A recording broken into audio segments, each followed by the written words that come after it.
The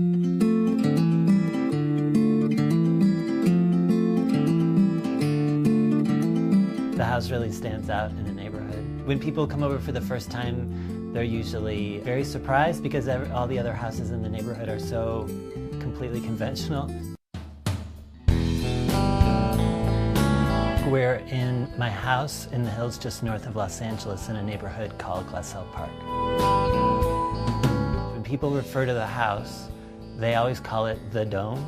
Geodesic domes, I suppose, are most closely associated with hippies and communes and countercultural movements, especially in the 60s and 70s. And they're also very efficient environmentally, so it's the least amount of surface area to enclose the most volume of space. When you go into it, you feel centered and you feel somehow calmed in a way.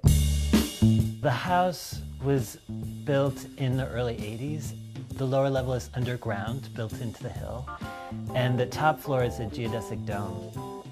And the middle floor is just this little kind of wood kitchen overlooking the view of the mountains.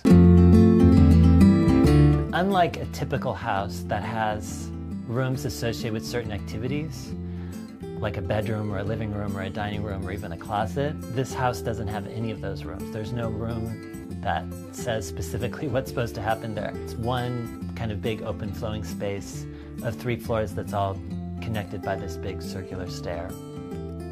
But I did have this very strange double height laundry room. This is my guest bedroom.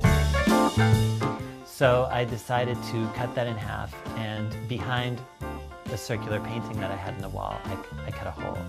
And I installed this little sleeping compartment with a skylight. What you're seeing at that back wall of the lower level is a poured concrete wall retaining the hillside that's been sprayed with gunite. It is quite literally underground, but it also happens to feel like a cave because of the way it's been designed with these sloping, curving walls. The house is obviously my home where I live, but it's also my studio where I make work as an artist. I think the more time I spend in this house and the more it becomes a part of my work and my life, the harder it is to imagine not living here, or at least not having it. I think it's always going to be here as a place that I have and I come back to.